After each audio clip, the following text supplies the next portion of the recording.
Hello, and welcome to Share Your Medicine. My name is Mallory Riley, and I am here today with Jose Duncan Jr., friend, former coworker, former collegiate athlete, pro football Yes, player, yes, New York City trainer, one of the best out there, and now author.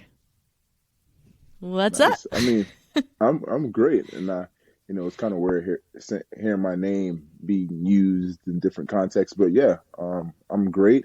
Um, I get the chance to be Jose here with you, so I'm excited to do that. And I guess I'll explore a little bit more about Jose and Duncan and how those became two different people. But I'm happy to be here, and thank you for having me. That is so funny that you say that because I literally was like, all right, so you introduced yourself to me as Duncan, Right? working together. And then I was like, I have to ask him what I should call him. So I was going Yeah, to address that, but here we go. Well, we will. yeah. We All we right. definitely need to. Yeah. So we met at Crunch Union Square, worked together there, and life was very different, but we bonded really fast because, first of all, we liked training gritty. Like, I think our first workout together, we like put chains on the bar. I remember that day. We got after it too. We were getting after it, front squatting and stuff. We were getting after it. That was Yeah, good. That was chains fun. on the bar. But then even beyond that, what we really connected on was how training is, yeah, it's great for your body, but the psychological benefits of training. And we always just, even between clients, just had like great conversations. And then I guess, well, it was a little over a year ago, right before quarantine, we had lunch. Do you remember? And we Yes. had a whole conversation about, okay, so we're on to something here. We're thinking differently about training than just, oh, it's good for your body. What do you want to look like? We have a different intent with training. And we were basically like, all right, well, what are you going to do about it? And I was like, okay, well, what are you going to do about it? And then we had all these plans. And then quarantine happened and all of our plans went out the window. And I know we were talking about, you were like, oh, well, maybe I'll go back to school. And you completely flipped and went from, I'm going to go back to school and have that learner role to, I'm going to create and I'm going to write this Hmm. book. Yeah. What was that moment for you? It's They were like, crazy. oh, we're writing. I, I'm not even. I'm not. I'm honestly not even supposed to have a book. But it's weird how life works. It really does. I'm not supposed to have a book. I felt like I'm too young to have a story, but I mean, the thing is, Mallory, I actually got accepted into a sports psychology program online Congrats. at Capella University. Yeah, it is. You saying congrats, and it's crazy because I got accepted in March of 2020, right? But right when COVID started, I said, you know what? I know I want to go explore psychology and how it relates to performance because I was all about how well my clients performing. That was all big to me. Like, are they performing at their top capabilities? And I want to go study this. So I got accepted into the program. Um, and after some hard thinking, I'm like, you know what? I'm not positive that I want to go back to school. I'm not positive that I want to make this financial investment, which school is, right? Um, you hear me okay? Yeah. Okay, yeah. So I wasn't sure wanted to make that financial investment into back to school. I was nervous. I wasn't sure what the next step was. I haven't always been a great student, if I was being honest with you. But I said, you know what? I also said this thing back in 2019 that I wanted to kind of write a book before 2021, which we are now. And I'm like, you know what? Maybe I'll just go write a book. Ambitious goal, right? And then I was sitting on my floor of my bedroom one day. I had officially given up video games. It's crazy. And then I wrote, remember the first sentence of my book was, I played 44 games in college and lost, 37 of them. Life will surely give you reasons to be disappointed. And from there, from that first sentence, created this beautiful, hard, life changing, really for me, personal life changing journey, which has come out to be a published book. So, with almost 100 copies sold, with the help of of great friends and people that I know like you. So I really appreciate you bringing that up. And I really also appreciate you being a supporter of the book and how rare and how raw that first project was for me. So I hope I can to write more. But that's how it all came together. It was an idea, and now it's a published piece of work. So it's amazing how it feels, and just happy that it's done. Really. And I mean, I have it on my lap here, and I mean, this is just how I read books. Every page is dog-eared, almost. It's all highlighted. Like, Yeah. I like. This is one of those books that you can just really. I finished it in like a weekend because it's just you can just dive right into the story and just all the stories that you tell from you being a kid to to being in college and then training and really congrats. That's a big thing. Like you wrote a book. You wanted to. I remember we did the podcast on my podcast the first time. Yes. You was like The Unnatural Born Leader. Unnatural Born Lady, yeah. And we did it. You was my first female guest. Some people don't know that about the podcast, that I only try to have female guests when we're talking about leadership and self-growth, because coming from a male perspective constantly on the way the world's changing, we have to hear from the other side. So you was my first female guest, and I remember talking to you after the podcast was done, and you literally showing me like what the blueprint is for the book you wanted to write. So I constantly thought about you, like, I'm like, oh shit, I want to write a book too. And I remember that us bonding on that point. So, Well, that's funny because same with the podcast, because I was like, oh, I do want to do this. And then I was like, oh, well, Duncan's got to be my first guest. yeah, it's crazy how life kind of unfolds in that way. Yeah, for sure. Mm-hmm. So how's life now? What's going on? Life is a lot different. And sometimes I don't admit that I'm evolving and changing. And I think we all have those moments where we're so used to who we've been and that we can't even admit that we're evolving into this new person that we know deep down we want to be. We just don't know how to present that person yet, right? So life for me is just this constant evolution of the person that I kind of want to be. That I don't. Sometimes I thought I was maybe I'm really not that person, but that's who I want to be. And I feel like that's where I'm at in life now. Recently turned 26. I know it's very young, but I've had a lot of experiences and I have a lot of time in self-isolation to really get to know to really get to know who I am, inside and out, and how I can present that to people and be of service. So life now is just about being of service and enjoying it and enjoying all the moments of it, and looking where the opportunities can be, also to obviously create abundance and make money and give back and find that balance. Who would you say, like, what kind of clients do you find are attracted to working with you? Interesting. Good question. I think, let me start by saying this as a selling point, because I work in the fitness business, and the first thing I had to learn was how to sell it, which is one of the toughest positions, especially when you're a great coach like yourself. Being able to get outside of the actual coaching and understand the business of selling what you do. For sure. So I've been really focusing on this selling style of alignment method selling, getting the idea of what these clients' lives are like, what is in balance and what is off balance in their lives, and how does their fitness or health levels shape or have an impact on the other stuff. How is you not prioritizing your health and your fitness and your wellness throwing your life off alignment? And what parts of your life is in alignment? And why is it important to get this part in alignment? So that's kind of a method I'm working on. It's very raw form. And that's how I think I'm going to start selling my personal training at a very high level as I perfect this craft. But the clients, to answer your question, the clients that I'm attracted to and they're attracted to me are clients who certainly want someone who walks the walk and talk the talk. Someone who takes extreme care of his physical body, who is curious and passionate about taking care of oneself, and someone who is energetic and happy with the results of their own labor, and is able to present that in a way that you're trying to be of service to them.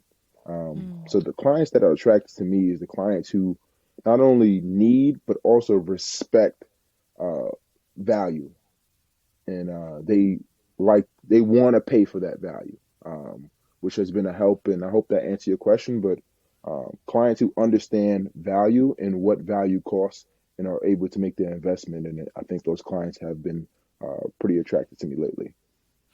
Have you noticed a difference pre-pandemic versus where we are at now of people that, we all had to be shut away by ourselves? Have you found more people to be more like self-aware and ready, or like what's your experience there? I think it's it's funny because I've always thought about self-awareness, even as a young kid. It made more sense as an adult. And during this pandemic, I've been noticing, because I speak on a podcast.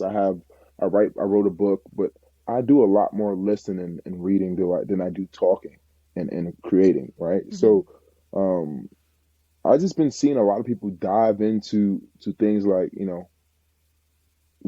reading, diving into things like, obviously great content on YouTube, diving into different mindful practices and speaking about energy and energy flow and friendships and bonding and being able to be with oneself. And it's amazing to see some people that I know personally shift from like this external validation into this internal validation.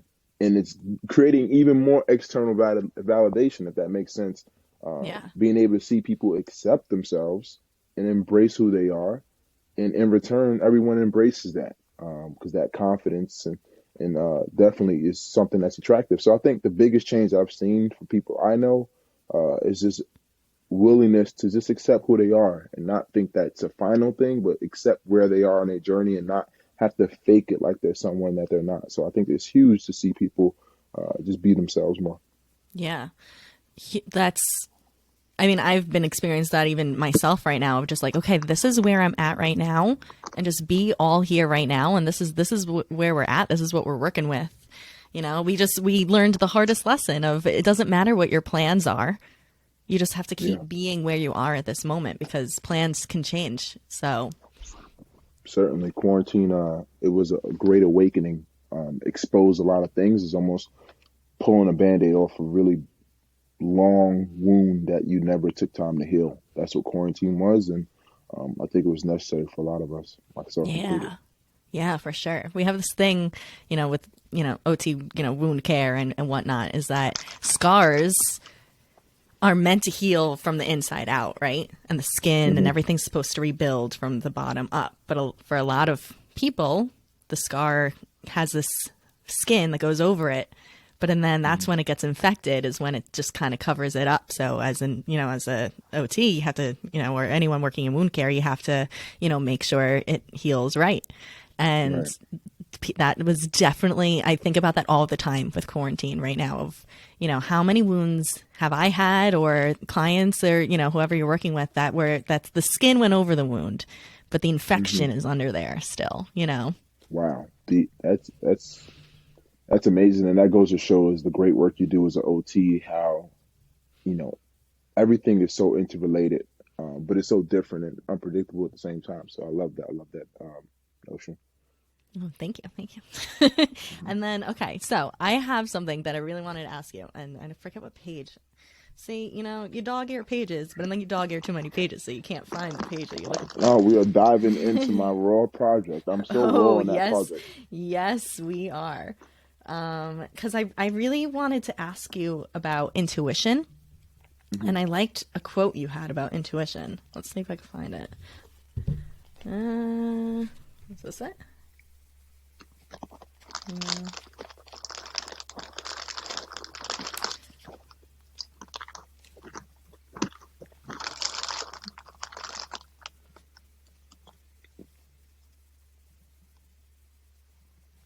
I can't find it. I'll find it at one point. But anyway, so I want to know what intuition looks like for you, especially when it comes to something like changing, making a decision, deciding that you're going to work on yourself, whatever it may be. What does intuition like that feel for you? Yeah. Work, life choices. That's a great question, and I understand why you was searching for it in the piece in the book, because I talked about it a lot. In a few chapters, I've also quoted it in different ways. So intuition for me has been kind of my guiding light. I wasn't always super excited about school and the process of education and what it was like getting it, but I always had a little bit of intuition. You call it street smarts or whatever you want to call it, but I always kind of had an idea of how things should work and probably what's going to happen. So it's actually been scary at different points in my life, because I kind of predicted things in my head exactly how they played out. But I don't want to admit that I probably have that talent, because the bad things you don't want to play out, of course. But to answer your question, intuition for me is this ability to know what's kind of going to happen based on what's happening to you. Being able to see things from a very critical perspective and trusting that you have the answers to figure it out. I think intuition is a trust thing. I actually went to go see a young woman named Kayla. She's on Twitter known as Brooklyn Goddess K, and she does chakra. She does healing through chakra and reading cards. And she had told me once that something was blocking my intuition, and I wasn't listening to my intuition. And when she told me that, I realized that I've been thinking about something for a long time, but I haven't given into it. And when I finally gave into it, I felt this release of like energy in myself. And I think that's what intuition is this ability to just trust that the energy within you is there and be okay with however it plays out. And I said that a lot. And I remember specifically,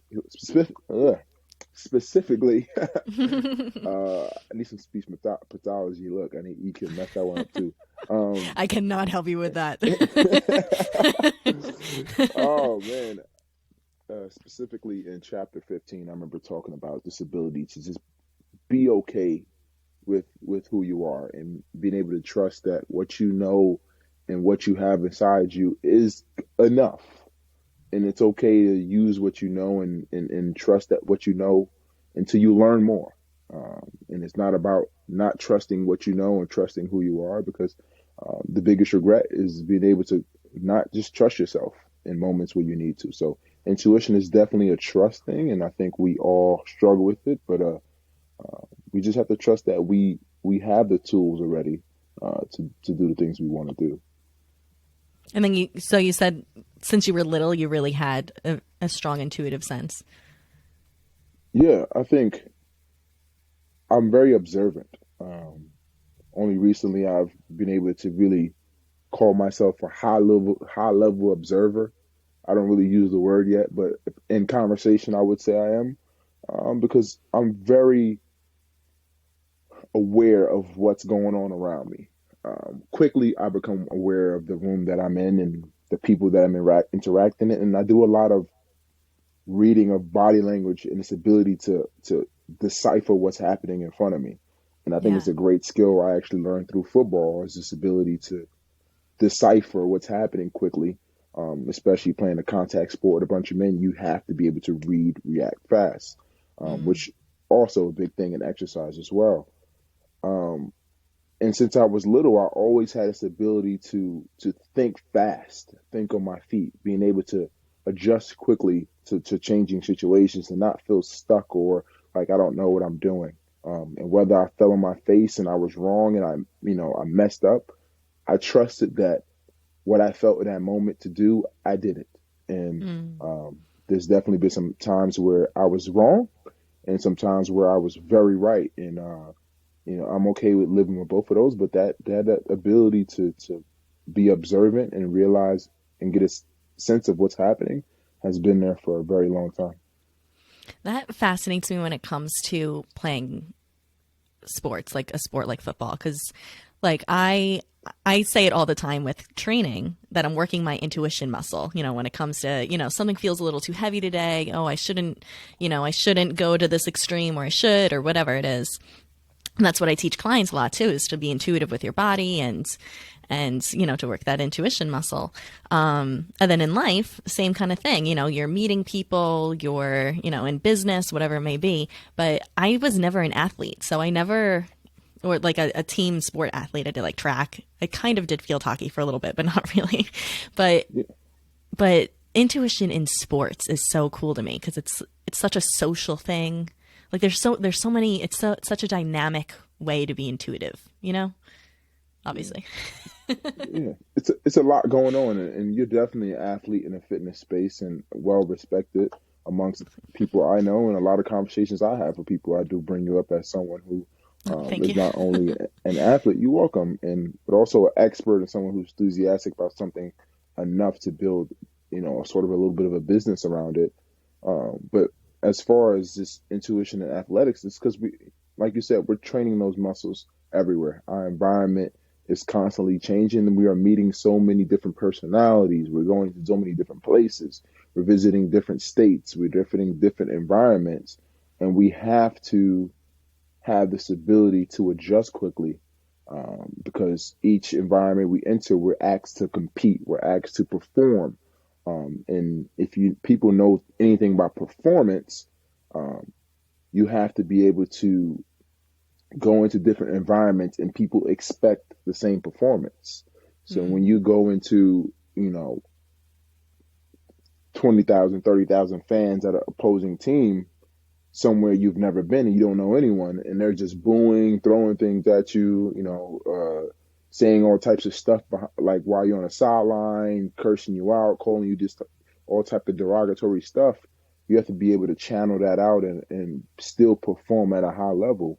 And it takes a lot of intuition to know that, look, I know that this is bothering me, but I know deep down that what I'm here to do is to perform. And I think that's something that we practice and we learn.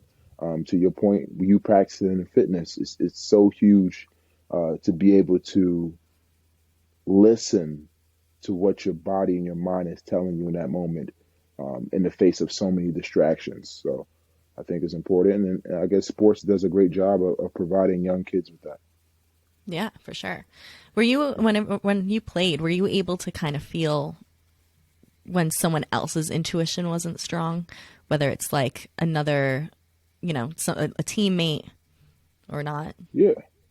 A coach. It's so crazy how the game of football has so many different facets to it, and people ask me all the time, do you miss it? Do you miss it? Do you miss it? I'm like, yeah, I do, but I kind of use it every day.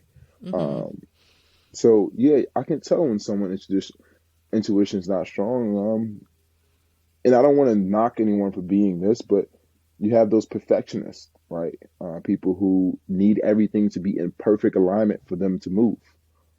And we certainly need individuals who know what everything in alignment looks like in order to make something. We benefit greatly off that talent, and in our society, we need those people who are a bit of a perfectionist, because some of us are very rough on the edges, so we need to be cleaned up by those individuals. But I can tell when someone's perfectionism is blocking their intuition entirely.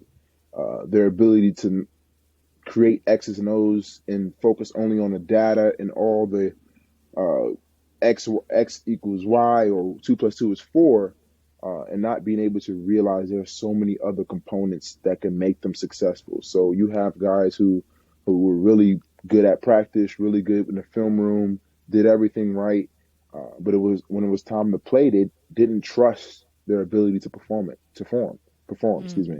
They didn't trust that they practiced well. They didn't trust their bodies. They didn't trust what they knew. They didn't trust the process of preparation. Because when it was time and all the adjustments were needed to be made, they struggled in that area, and ultimately their performance suffered. It's definitely room for perfectionism in the sport of football, but I've seen guys who struggle being able to adjust and just trust that what they know is good enough for that moment. So yeah, you do see it a lot in sports, and I'm sure I've been a victim of it in certain areas. Yeah, yeah.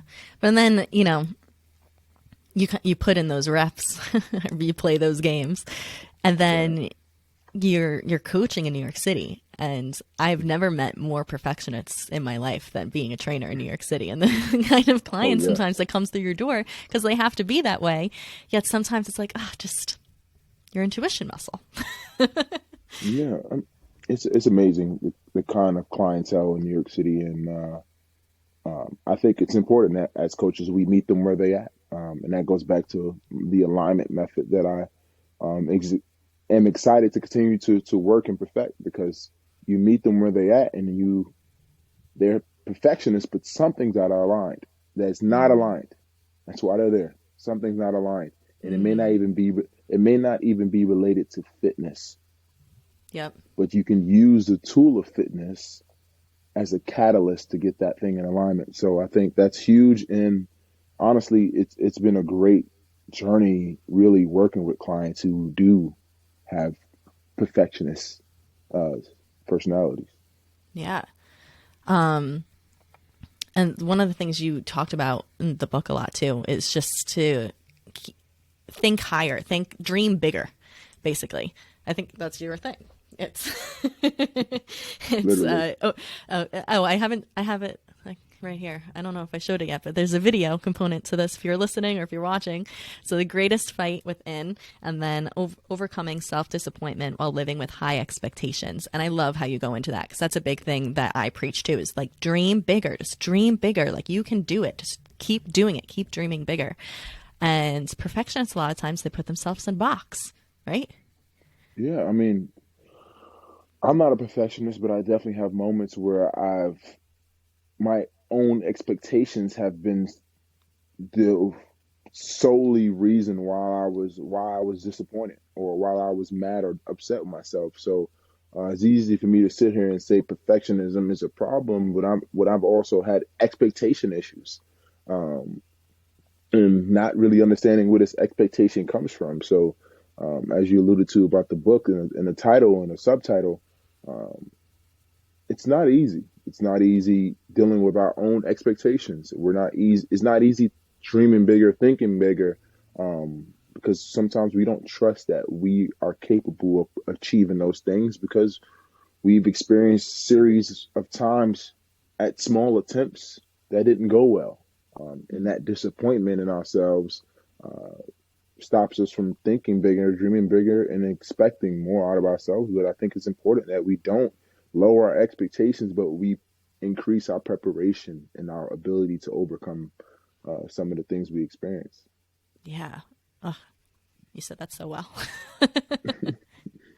But yeah, but I mean, that's what makes you such a good coach and why anyone's so lucky to work with you because, yeah, you'll be working out, getting a good sweat, but that's the conversation you're having while you're getting the good sweat. Yeah, you Mallory, you know me, and you know a lot of this is very psychological, and I'm kind of a nerd for it now. I'll admit it. I'm kind of I'm the biggest psychological fitness geek when it comes to really how to get people invested long term into what I do and what we sell, right? Hmm. So that's where I'm at with it, and it's fun, but the intent is always to help people, and that's where I get the most out of it. Yeah. And then, Yeah. so my big thing with Share Your Medicine is Hmm. that I think we all end up going into these careers that have healed us and continue to heal us, and that's why we're so good at preaching it because it's from the heart, it's from the soul, it's even beyond our body, it's bigger than that, Hmm. and you preach, you know, this psychological fitness so much. So I want to know Hmm. how psychological fitness has been your medicine. Yeah. And it's so related to actual physical fitness, and it's all intertwined. But fitness is this ability to withstand, right? This ability to get ourselves in this performance physiological place, right? We have to we measure fitness by being fit, And fit is by having a balance and having things in alignment.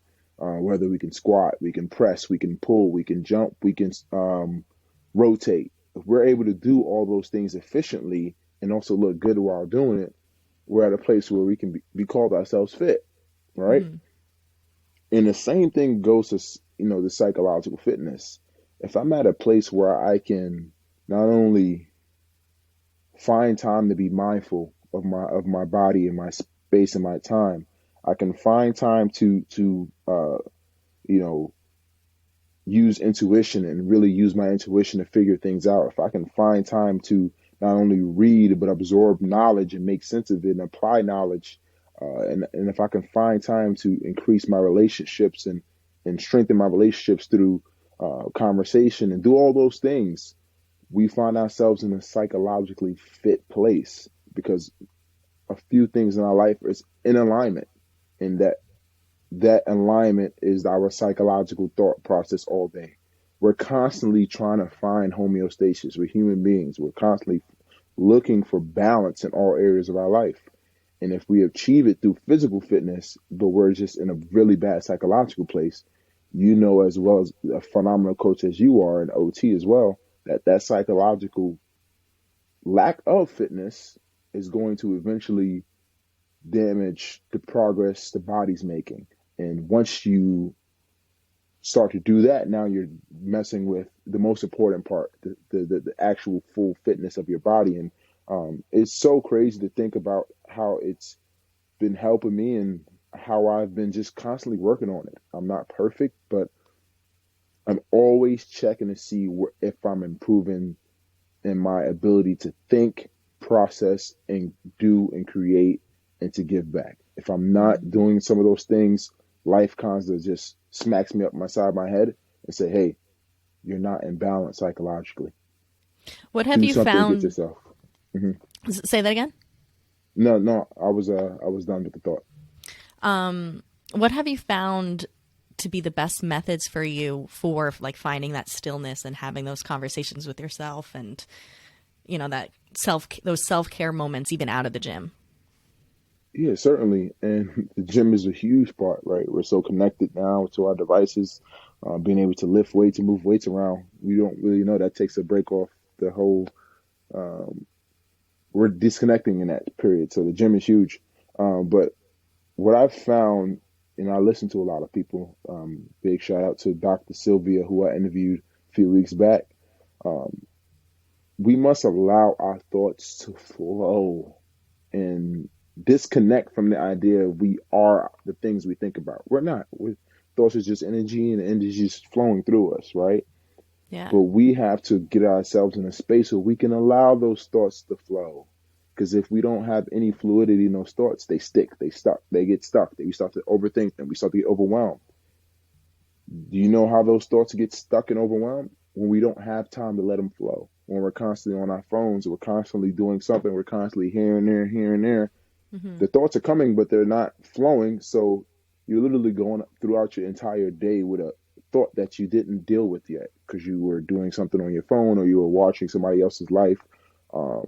So what I've found is that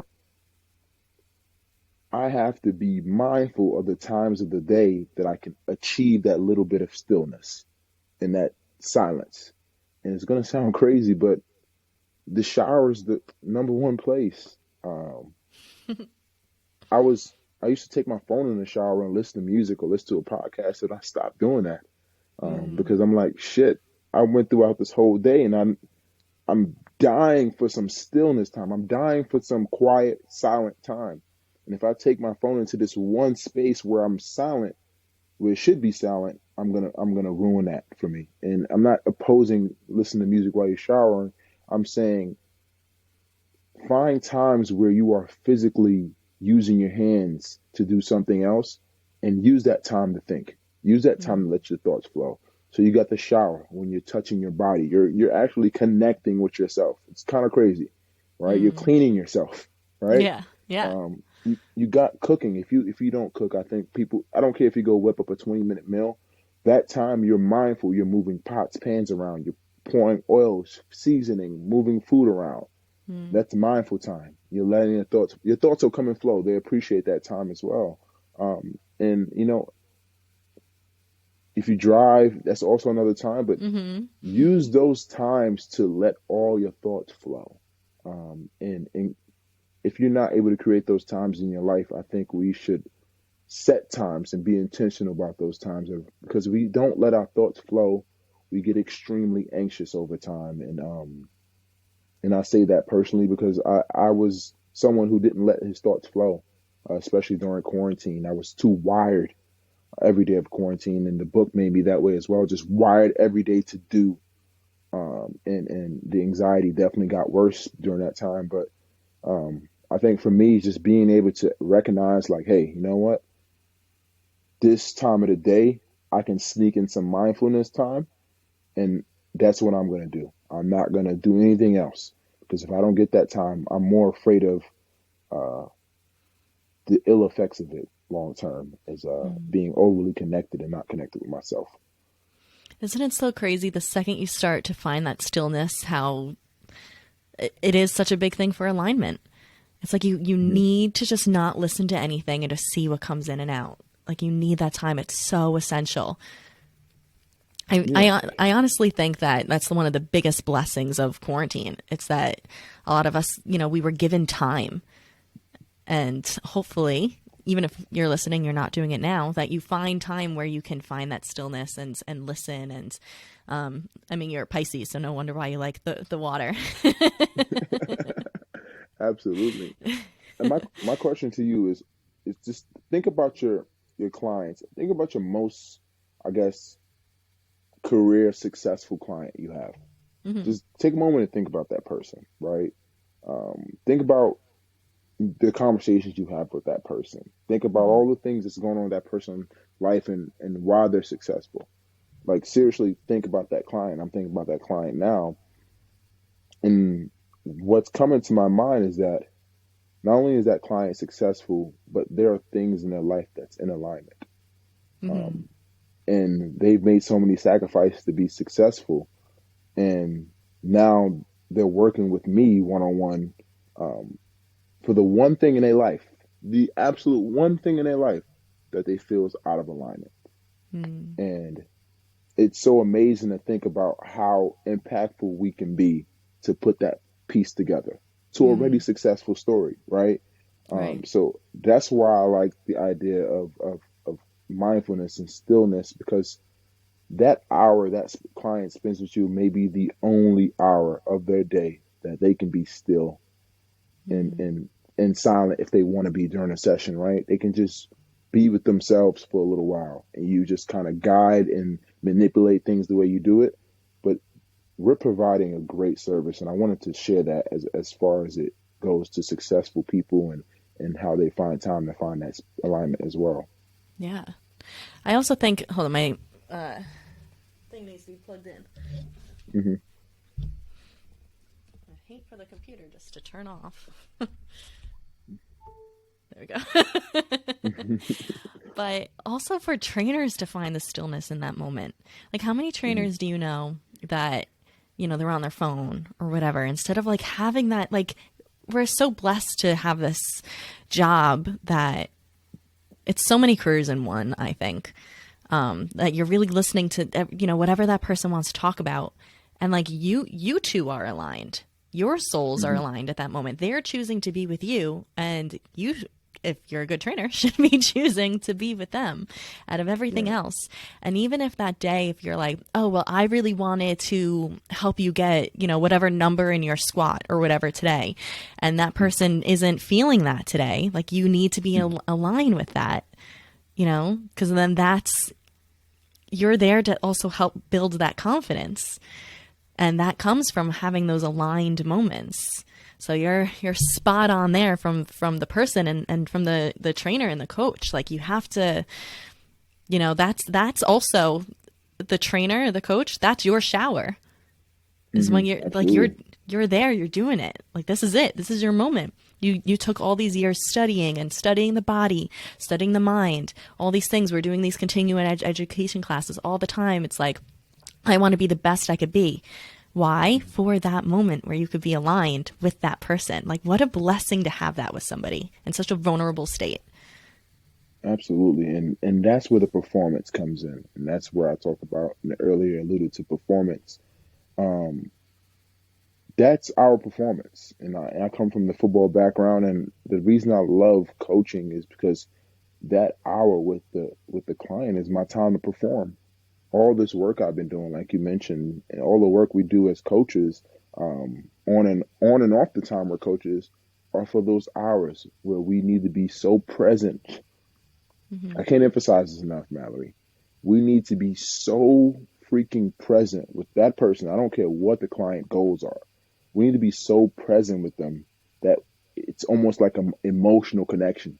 Even if you're not talking, just being able to gaze that client and really give all your attention to that person. It's hard, but it's what we signed up to do. And I think that those reps of being very mindful with that person as a coach is what we need. And we can't discount that. And if we discount that, then people won't take what we do serious, because we take what we do serious. So I think that's huge. And, you have to be present with the people you work with. Because once they appreciate that presence, it'll be 10 times harder for them to ever leave you. And that's how you actually make money in this business, when you have people who see the value in your services and refuse to stop paying for it. Mm-hmm. Yeah, for sure. And then, yeah. Well, I don't think I could ask you that. Never mind. Feel free. I'm an open book. No. And then, so where are you working now? So I had the great opportunity to go to Lifetime Fitness. It's a fitness brand, a luxury fitness brand, and I've had the opportunity to move myself into what I would say now is one of the lead trainers there, and well respected in what I do. So I have a great time there. And what problem do you find that you're solving the most day by day? The alignment problem. Yeah. My average, I don't want to throw out numbers, but my average client Throw them out. who I work. Hey, a lot of coaches listen to this, so this is all good. This is Yeah. what people want to hear. Throw out the numbers. Yeah, I'm blessed to be in a position where I am, and Lifetime definitely gave me the opportunity, and financially it makes sense. But I'm blessed to work with people who make upwards of 250 to 500K a year, and some people who are making well over that as well. And they work in the financial industry, real estate industry, all these industries that require them to perform at a very high level, right? We're talking about New York City, true 50 to 60 to 70 hour work weeks. Mm-hmm. They may not be in the office working, but they are on 70 hours out of the week, right? And they make all these sacrifices. These clients are making all these sacrifices to build wealth, build whatever they want to build. But they're knocked off by their poor ability to self-regulate their own health and fitness. And I'm not saying these clients are all overweight cases that need to lose weight. It's not all about losing weight, but they just feel physically, emotionally, and spiritually misaligned. Mm-hmm. And that's the clientele that I've taken on recently, and I actually work with over 18 people now, and I've been able to build that business up in a matter of 90 days. And it's all that they all are looking to get this part of their life, whether it's back in alignment or get it in alignment for the first time in their lives, because they believe that if they can just take care of themselves this way, and they can focus on this part of their life, their fitness and their health and their well-being, that things will finally make sense. The sacrifices will make sense. The hard work, the 70-hour work weeks where they just don't eat right, or they're sacrificing all their time to their job, it will finally make sense when they are able to get their fitness and their health in alignment. Mm-hmm. And that's what I provide. And that's what's been so eye-opening about what I do, and makes me appreciate what I do more as a coach, because that's what I was looking for also, just a certain personal appreciation of what I do, and not see it as this, I'm just helping people. No, I'm literally putting things in alignment in someone's life, and you got to take that serious. Yeah. Yeah. Mm-hmm. I love that. So this is a question that I want to ask. Yeah, and I'm going to ask every person at the end of this, because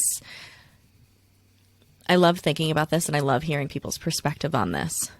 And you go into, being a kid a lot into your book. Something that really resonated with me in your book was when you talked about your bunk bed with your brother and how you guys would play and whisper. And I have that highlighted in dog-eared because I had the same kind of relationship with my sister. And I honestly think, like, for me, like, my relationship with my sister and all those years of being silly like that and testing each other, but like getting in trouble and like being with each other, all of that stuff and everything we went through together. It made me appreciate people, just like a relationship with my sister. So, everything you wrote, I just want to say thank you, because that was a big part of your book for me, that I really got into my own little state of flow and felt very appreciative of, my relationship with my sister. And that was a nice little moment reading your book there. So thank you. You're welcome. You're welcome. And that's what it's about. And people ask me often, hey, what is your book about? And is it advice? Is it motivation? I'm like, no, it's just perspective. It's just me telling you something and trying to trigger thought, trying to trigger your own thought. And me just connecting with people and letting them know that I'm like them. It's just that my story's a little different. Yeah. Your book is it's one of those that there's something that can stand out to anybody, I think. You share so many stories that there's a lot of people can resonate with it in many different ways. So it is hard to say, what is it about? Because it's like, where do you start? Who are you? That's how I'd answer that question. What's it about? Well, who are you and what are you looking for? Because exactly. whatever will stand out for you and who you are. Yeah. You'll find what you're looking for. And that's why I tell people, just listen, I'm a first-time author. I'm not looking for you to go make my book a #1 bestseller. It would be great if it was, but I'm looking for you to go open the book, go to the content page, and pick a chapter that maybe speaks to you and read that chapter. And if it does, close the book, put it on the shelf, give it away, throw it away, do what you have to do it. I just want you to pick something that speaks to you and maybe appreciate it and apply it to your life and give you some perspective. And that's, I'm okay with that. I don't care how many copies the book sell. If that's happening, I'm happy. And I think that's something I do. Yeah, you definitely set people up for that in this book. It's kind of like, like you read like the Daily Stoic or something, that you open it and it's like a passage. You can treat this book like that. Like, you're so right. You can so find a chapter that you can relate to and just open the page and just be like, boom, there it is. Now I feel fed and I could like live my day. Yes. You could feel that energy in there. Yeah, for sure. But I think I will continue to write books like that in the future. Good. Yeah, for sure. Yeah. I never asked you my question. I totally went off. But anyway, so little kid you. Little kid you? So you were Duncan or Jose? I was all the way Jose. Duncan was created Duncan was, just to add this little piece, Duncan was created as the person who needed to turn it on to serve people. Jose was a free-spirited kid who there's nothing wrong or right about the world, nothing wrong or right about people. He was just present. And Duncan was the person that I felt I needed to create to turn it on in the professional space. So we'll be speaking to Jose. Yeah. Wow. I love that. Yeah. You know what, too? I have a memory of, because like I said, when we started, when you first introduced it to yourself, you said Duncan, and then I just always called you that. But I remember being in Crunch and you introducing yourself as Jose, and I didn't even know. I was like, wait, what? Like, it took me off guard. And I was like, what do you mean? I was like, have I been calling you the wrong name? I was like, what? And then little by little, you were starting to, use Jose a little bit more. And then the pandemic happened and everything. And like that, I love that you stepped into that and you're like, yeah, like hello, I'm Jose. Like Yeah, that part of that me, I can release it. I yeah, acknowledge Duncan, but I'm Jose. yeah. That's me. That's me all the way. And Duncan definitely protects Jose, but Jose is vulnerable, um, very vulnerable, and that's who wrote that book. So being able to have Duncan as someone who can present Jose, I know it sounds Yeah. like some crazy bipolar stuff, but No, it's no. so there, it's so true. So being able to finally be okay with presenting Jose has been great because he's very vulnerable. Yeah. And even that, you're like, okay, Duncan has done a lot for me. He's there, but I'm Hmm. choosing Jose now. Like, Yeah, that's in a lot of powerful. spaces, Yeah. I've decided to do so. Yeah. Why Mm. is Duncan still your gatekeeper? Duncan's still he's still the turn it on he's still the turn it on person, right? Mm-hmm. Jose has his flaws where so Jose may not be serving as much. Jose may be doing something personal, a personal endeavor. Like Jose may be doing something worldly or in his own head, right? And that person, you can't just be trying to present that person because there's no value sometimes in that, and sometimes there is. But Mm-hmm. Duncan is the person who will come with the sole purpose of serving and producing value. Mm-hmm. Um, Not only he protects Jose, but he's also the person that comes and turns it on for people. And that's when I introduce myself to you as Duncan first, is because I'm here for you. I'm 100% aligned with you in this moment. And that's who Mm-hmm. I'm going to be in this space. And I do it at Lifetime as well. I go by Duncan in there because when I'm in there, I'm here to serve. Mm-hmm. And sometimes Jose in different spaces because I'm okay with not particularly serving as Jose. I'm okay with just being one of the guys, Yeah. just being served personally, you know? Hey, and you have shown in many different spaces that you are a high performer, and this is just a strategy. And as Yeah, humans, that's what we figure out. We figure out what strategies work for us. And having Jose and Duncan, that's just part of, yeah, it's not,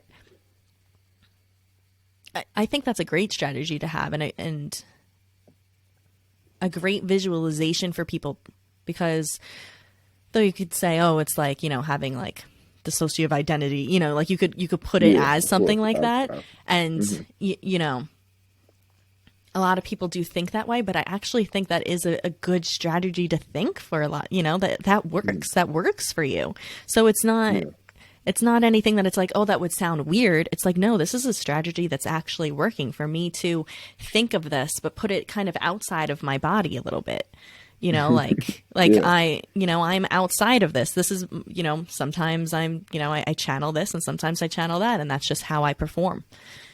yeah, And, I think that's, I really love that you shared that and thank you for sharing because people have to hear that because thinking of yourself in two different people, that's not necessarily something that is like, oh, that's so weird that you do that. That's a yeah, closed-minded and immature thing, I think, or an immature reaction to have to that because it's not weird. It's what helps you perform, and whatever sticks, you got to go with it. You're successful with it. You're not hurting anyone. It's help. It makes you help people, so it's yeah, good. You know. yeah. So your advice question will be for Jose. So, Yeah. yeah, Okay. So Jose, yeah, little kid, you can choose mhm, whatever age. You can choose teenager. You could say little kid you is 25-year-old you if you want. mhm. What advice do you give whatever you that needs that healing and advice? What advice do you share to yourself in that? Yeah. Hmm. I was a young kid, and I kind of just I was just so present. So I wouldn't give advice to that person because he was blind. He was going through the world just present, no real direction, and he needed to do that. He needed to. I still have bruises on my body, like just from falling, right? So I don't want to give that kid advice. But the advice I would give is to the I don't know how it was during this time, but I lost my mother my biological mother in 2016 to a stroke, um, January 1st, 2016. Um, so I believe I was about 20, probably 20 at the time, 21 at the time. Uh, Yeah. am I Ugh. getting my age wrong? Sheesh. No, I'm not about, nope, I was 20 at the time. Hmm. And that person didn't know how to handle loss yet. That person didn't know how to handle that yet. I didn't have a great relationship with her, but I didn't know how to handle the disappointment I felt from that poor relationship we had. Um, so the biggest advice that I've learned now is to tell that kid that it's okay. It's okay. And because I've dealt with certain levels of disappointment, right? And I did not work on healing it at all. And it's led always up to a book, right? I love that I had the book, but it didn't have to get that far, right? Mm. Yeah. So I would tell that kid who didn't know how to handle disappointment and that it's okay to be that way, and that's the natural cycle of life. Because I was confused and I didn't understand it. So having someone just tell us when we're young that hey, it's okay, right? Doesn't mean that you should stay here, but I'm just telling you that where you are is okay. I think that would have been huge advice, and that would have let me know that it's okay to have moments of disappointment. It's not the end of the world, and that's what I felt at the time. And um, it took me a while to deal with that loss. So I would definitely tell that young kid it's okay. And I know that was a bit of a deep story, but I think that's the only period of my life where I feel like that kid needed advice, because the kid who grew from all those things, um, he needed to have those experiences. So, and I appreciate that now, and I'm just excited to continue to evolve now. And now every single day you're working with people and you're telling Yeah, them it's okay. We're here right now. yeah, yeah, So most that's certainly. beautiful. That's my biggest quote, man. It's okay. I don't. It's okay. Yeah. It's okay. It doesn't have to You're be alive. perfect. You don't have to make any kind of plans. Just you're right here. Yeah, Be in the moment. yeah. Take your showers. Cook your food. That's it. Drive your car. That's it's Play okay. sports. It's okay, Move your and body. yeah, it's helped me not to judge. I don't. I actually I judge probably 1% of my life. I judge anyone 1% of my life because I remind myself that it's okay. Whether that person wants to do whatever they want to do, it's okay. They'll figure it out, and if they Yep. don't, they'll fail and they'll figure it out. It's Mm-hmm. okay. So yeah, Yeah. I love that. yeah. Well, thank you, Jose. You're welcome. I know we pushed over a little bit of an hour here, so thank Oh, you. that's okay. So where can everyone find your book? Where can they find your podcast? Where can they work with you? Give everyone all the details on where you're at. Absolutely. I'm only monetizing one skill right now, and that's through my fitness skill. But um, you can find my book on Amazon, The Greatest Fight Within: Overcoming Self-Disappointment While Living with High Expectations. It's up I'll there link it in on the description too for you guys. awesome. Yeah, it's up there on Amazon. Feel free to check out the description. Just check it out and see if it's something that you possibly will read. Also, you can go into the preview or Amazon and check out the chapter titles so you can get an idea if any of those chapters talk to you as well. Um, as far as the podcast, Unnatural Born Leader Podcast, which may be taking on a new name within the next year or so, because I think I found a new focus. But that's Mm-hmm. on all platforms. You can find podcasts at the Unnatural Born Leader Podcast. I am 43 episodes in, and I'm just really having fun with it. Not monetizing at all, but I've been getting some great listenership, and the downloads has been continuing to increase. So I know I'm touching people. Um, and any of my other work or just who I am as a person, you can find on Instagram or Twitter. It's just Jose Duncan Jr. I'm kind of active, not so much. I kind of keep a balance to it, but I'm definitely on there to connect and share some value. So that's where I am, and I'm also present. So you can hit me up on those platforms and get my number so we can connect that way. Mm-hmm. Very awesome. So if somebody wanted to work with you in the city, if they were a city person, like DMing you is the best way? Yeah, definitely DM me. As a fitness coach, I don't have as much availability now for clients as I Good. That's did in the good news. past. The schedule is very packed, and if I take on one more person, I might be leaving my own, Hey, taking away from my own boundaries. mindful time. We Yes, need our I boundaries. do. Yeah, I won't be able to cook my meals if I take another client on. So, but yeah, shoot me a DM. I do offer, programming and those services as well. And I also just, I don't want to make money off people if I don't see that, if I can give them value. So if you want to DM me, shoot me a text to talk about the podcast or just be a guest on a podcast or anything that I'm doing like that. Uh, just shoot me a DM on Instagram. That works. There we go. All right, guys, you Yeah. heard it. That's how. All right. Thank you so much, Jose.